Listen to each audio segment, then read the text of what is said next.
نحمده ونصلي على رسوله الكريم اما بعد.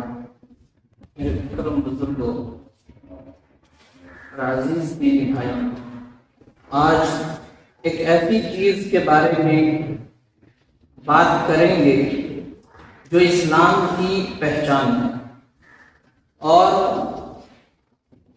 جو اسلام کی مکمل دعوت ہے، جسے ہم روزانہ دن میں 5 مرتبہ سنتے ہیں. اذان کی بات ہوگی. سب سے پہلے یہ جانتے ہیں کہ اذان کی ابتدا کیسے ہوئی. یہ جو ہم روزانہ اذان سنتے ہیں 5 مرتبہ اور ساری دنیا میں یہ اذان گونجتی ہے، اس کی شروعات کیسے ہوئی؟ جب اللہ کے نبی صلی اللہ علیہ وسلم مدینہ منورہ تشریف لائے تو اس وقت زیادہ آبادی نہیں تھی، مسلمان بڑی تعداد میں نہیں تھے، تو نماز کا وقت ہوتا لوگ مسجد میں آ جاتے تھے، اندازے سے جماعت ہو جاتی تھی، نماز پڑھ لیتے تھے. لیکن جب آبادی بڑھی تو اب پریشانی شروع ہو گئی. ہر آدمی وقت کا اندازہ نہیں لگا سکتا تھا. کاروبار میں جو لوگ مشغول رہتے تھے وہ پیچھے رہ جاتے تھے. تو اب صحابہ کرام رضوان اللہ علیہم اجمعین سے اللہ کے نبی نے مشورہ لیا کہ کیا طریقہ اختیار کیا جائے کہ نماز کے وقت سب لوگ مسجد میں جمع ہو جائیں. تو صحابہ نے مختلف رائے دی. بعض صحابہ نے رائے دی کہ نرسنگا بجایا جائے.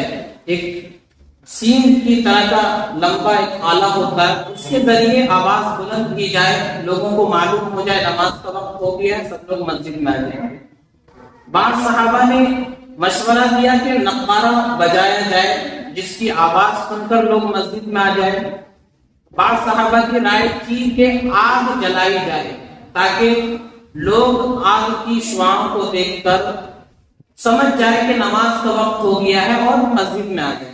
تو مختلف رائے آئی، لیکن اللہ کے نبی صلی اللہ علیہ وسلم نے ان تمام رائےوں کو ناپسند فرمایا، کیونکہ نرسنگا بجانا یہ یہودیوں کا طریقہ تھا، اسی طرح نقارہ بجانا یہ عیسائیوں کا، نصرانیوں کا طریقہ تھا، اور آگ جلانا یہ مجوسیوں کا طریقہ تھا جو آگ کے پجاری ہوتے ہیں. تو اس لیے ان تمام کو ناپسند فرمایا اللہ کے نبی نے کہ ہماری ایک الگ پہچان ہے، ہمارا مذہب دین اسلام ہے، ان تمام سے ہٹ کر ہے، تو کوئی اور ایسی چیز ہونی چاہیے جو دوسرے مذہب سے الگ ہو. تو اس وقت کوئی فیصلہ نہیں ہوا، بس اس بات پر مجلس ختم ہو گئی کہ جب نماز کا وقت ہوگا کوئی آدمی جا کر کے آواز لگا دے گا، لوگ مسجد میں آ جائیں گے، نماز پڑھ لیں گے. مجلس ختم ہو گئی. رات کو صحابہ کرام رضوان اللہ علیہم اجمعین میں سے ایک صحابی تھے حضرت عبداللہ بن زید بن عبد ربی، یہ ان کا نام تھا. انہوں نے خواب میں دیکھا کہ ایک آدمی کے آنکھ میں نقارہ ہے، اور انہوں نے پوچھا کہ کیا تم بیچو گے مجھے؟ تو اس آدمی نے سوال کیا کہ تم اس کا خرید کر کیا کرو گے؟ تو صحابی نے کہا کہ میں اس کے ذریعے سے آواز لگاؤں گا، لوگوں کو نماز کے لیے بلاؤں گا. تو جو خواب میں نظر آنے والا شخص تھا اس نے کہا کہ کیا میں تمہیں اس سے اچھی چیز بتاؤں؟ تو صحابی نے کہا ہاں بالکل بتائیے، جس سے ہم لوگوں کو نماز کی طرف بلائیں، اس سے بہتر کیا ہو سکتا ہے؟ تو پھر وہ شخص جو خواب میں نظر آ رہا تھا اس نے یہ اذان کے الفاظ سکھائے جو آج ہم اذان سنتے ہیں. اس نے پوری اذان سکھا دی. وہ صحابی صبح کو اللہ کے نبی صلی اللہ علیہ وسلم کی خدمت میں آئے، کہا ہے رسول اللہ رات میں نے ایسا ایسا خواب دیکھا. تو اللہ کے نبی نے فرمایا کہ یہ خواب بالکل سچا ہے، تم نے جو الفاظ اس سے سیکھے ہیں وہ حضرت بلال کو بتاؤ، وہ ان الفاظ کے ذریعے سے لوگوں کو بلائیں گے کیونکہ ان کی آواز بلند تھی حضرت بلال کی. تو وہ صحابی جو الفاظ انہوں نے خواب میں سیکھے تھے وہ بتاتے جاتے اور حضرت بلال ان کو پکارتے جاتے تھے. تو جب یہ آواز بلند ہوئی تو حضرت عمر رضی اللہ تعالیٰ عنہ وہ بھی اپنے گھر میں تھے, دوڑے ہوئے آئے, کہا یا رسول اللہ یہی خواب میں نے بھی رات دیکھا ہے, مجھے بھی یہ کلمات سکھائے گئے. تو اللہ کے نبی نے شکر ادا کیا اور اس خواب کی تصدیق فرمائی. تو اس طرح یہ اذان کے کلمات شروع ہوئے جو آج تک چل رہے ہیں اور قیامت تک جاری رہیں گے. ساری دنیا میں جو اذان گونج رہی ہے تو اس طرح اس کی شروعات ہوئی. پھر کچھ دنوں کے بعد اللہ کے نبی صلی اللہ علیہ وسلم کی پسند کے مطابق الصلاۃ خیر من النوم یہ جملہ فجر کی اذان میں بڑھایا گیا. تو اس طرح اذان کی شروعات ہوئی. جب سے یہ اذان جاری ہوئی ہے اس وقت سے آج تک نہ اس میں کوئی کمی ہوئی ہے اور نہ کوئی اضافہ ہوا ہے. اللہ کے نبی صلی اللہ علیہ وسلم نے مؤذنوں کی فضیلت بھی بیان فرمائی حدیثوں میں, جو اذان دینے والے لوگ ہیں. فرمایا کہ مؤذن جو اذان دیتا ہے اس کی آواز جہاں جہاں تک پہنچتی ہے وہ تمام چیزیں جنات ہوں یا دوسری مخلوقات ہوں سب اس کے لیے مغفرت کی دعا کرتی ہے. اسی طرح جہاں تک مؤذن کی آواز پہنچتی ہے وہ تمام چیزیں اس کے حق میں قیامت کے دن گواہی دیں گی کہ یا اللہ اس بندے نے تیرا نام بلند کیا تھا اور تیری صدا لگائی تھی دنیا کے اندر. اسی طرح فرمایا اللہ کے نبی نے کہ قیامت کے دن 3 شخص ہوں گے جو مجھ کے تینوں پر ہوں گے اور ساری دنیا ان کو دیکھ کر کے رشک کرے گی کہ ان کا کیا عمل تھا جو انہیں اتنا بڑا مقام ملا. ان میں سے ایک اذان دینے والا آدمی بھی ہوگا. اسی طرح فرمایا کہ جو شخص دنیا میں اذان دیا کرتا تھا جب وہ میدان محشر میں جائے گا اور اپنے قبر سے نکلے گا تو وہ اذان دیتے ہوئے ہی نکلے گا. اور ایک روایت میں فرمایا کہ قیامت کے دن مؤذن جو اذان دینے والے لوگ ہیں ان کی گردن سب سے زیادہ اونچی ہوگی تاکہ لوگوں کو معلوم ہو جائے کہ یہ لوگ تھے جو دنیا میں اللہ کے کلمے کو بلند کیا کرتے تھے, بار بار اللہ کے نام کی صدائیں لگایا کرتے تھے.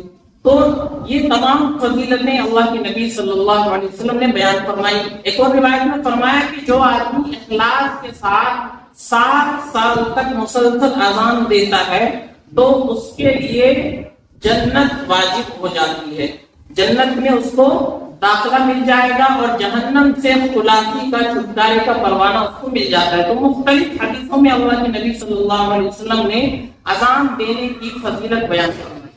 اور پھر دوسری طرف جو لوگ اذان نہیں دیتے یا نہیں دے سکتے لیکن اذان کو سنتے ہیں اور اس کا جواب دیتے ہیں ان لوگوں کی بھی فضیلت بیان فرمائی.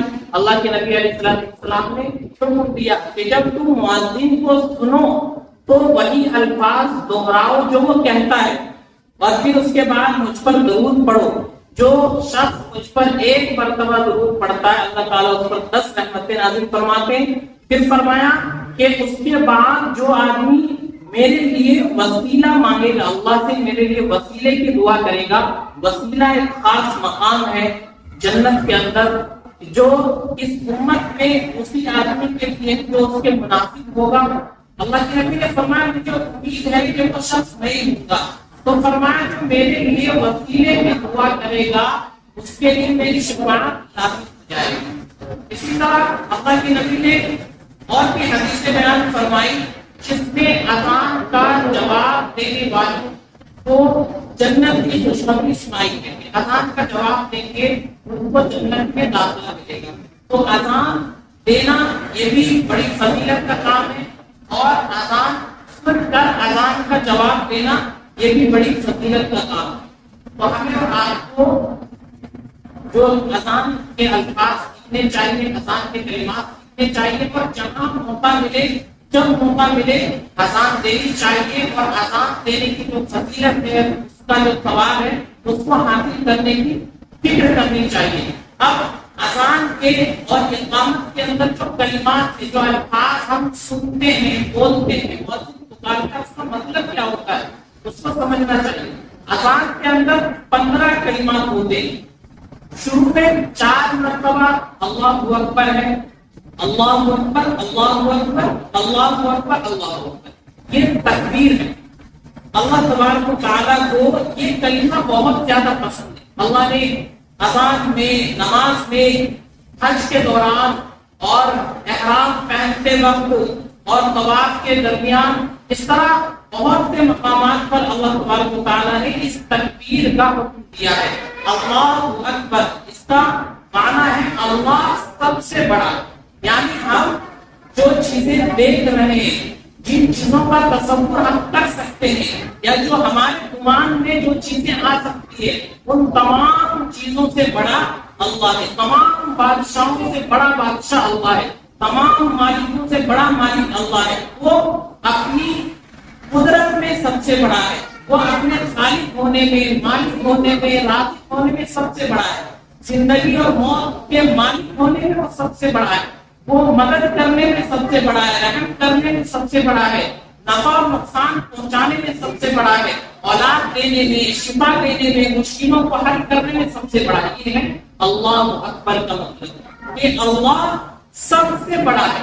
یعنی جہاں تک ہمارا ذہن جا سکتا ہے، جس کو ہم بڑا سمجھ سکتے ہیں، ان تمام سے بڑا اللہ ہے.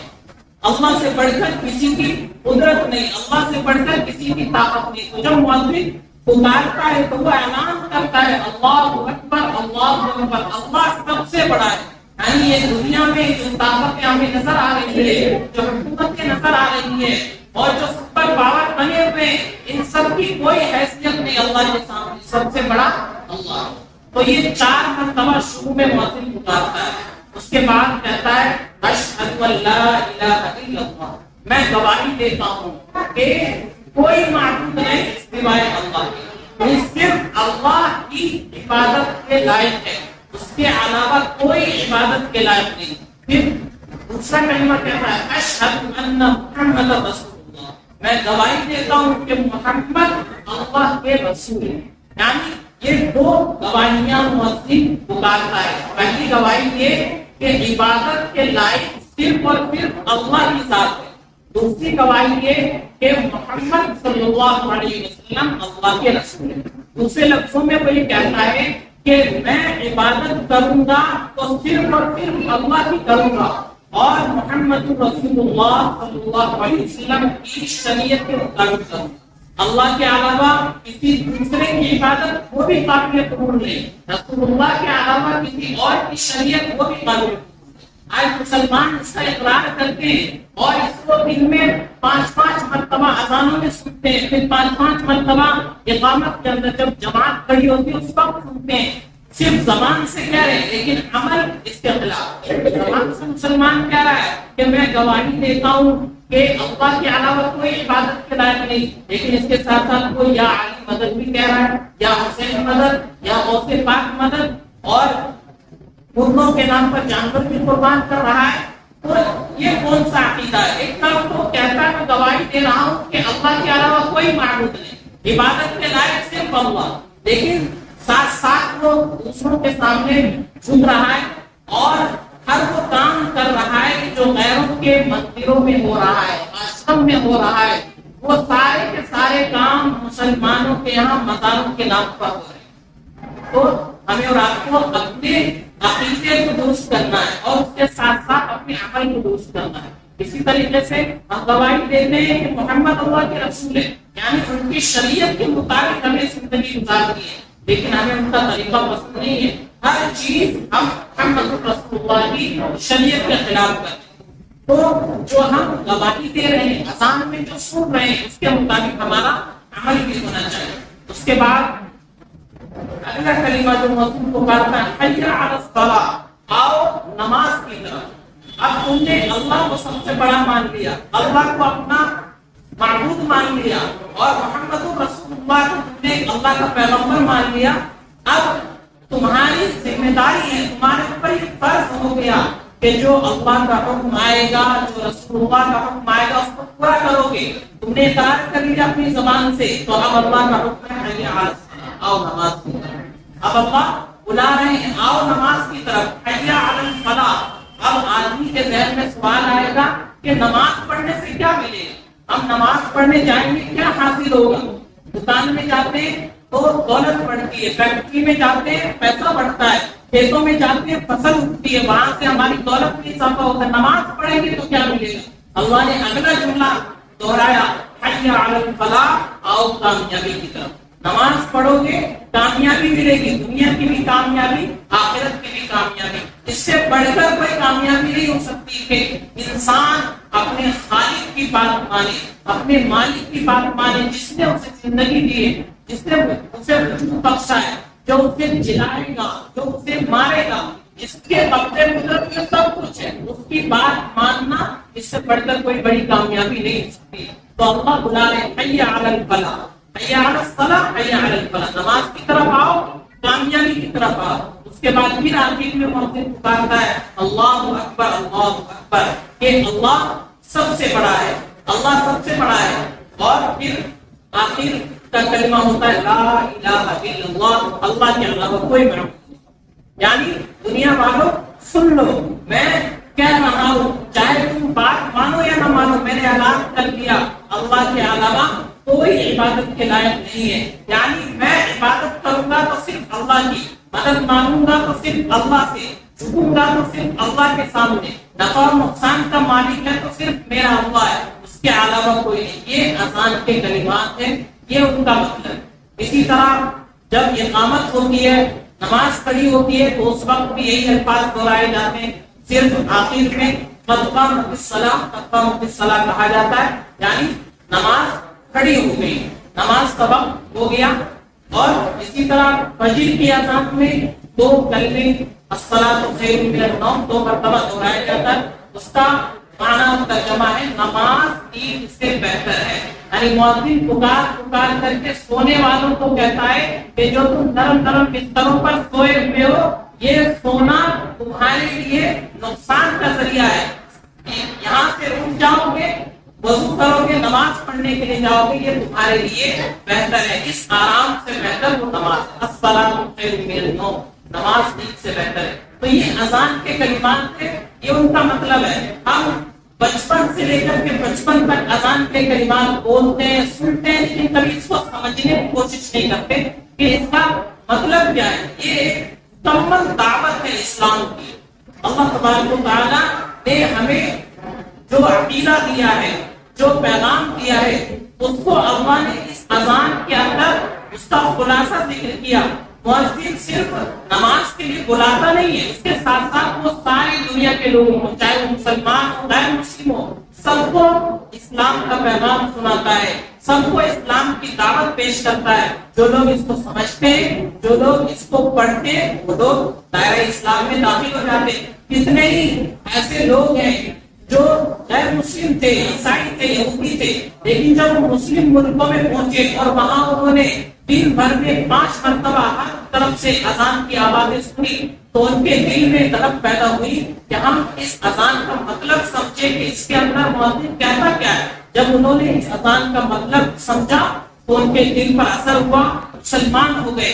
لیکن افسوس کی بات ہے کہ آج ہم مسلمانوں کو کوئی اذان کا مطلب پتہ نہیں، اذان میں مؤذن کیا پکار رہا ہے، کیا کہہ رہا ہے، اس کا مطلب کیا ہے، ہم خود اس کو جانتے نہیں۔ حالانکہ بہت آسان ہے، کوئی بڑی بات نہیں ہے۔ اور اس سے زیادہ افسوس کی بات ہے کہ اذان کے کلمات کتنے لوگوں کو یاد بھی نہیں ہوتے۔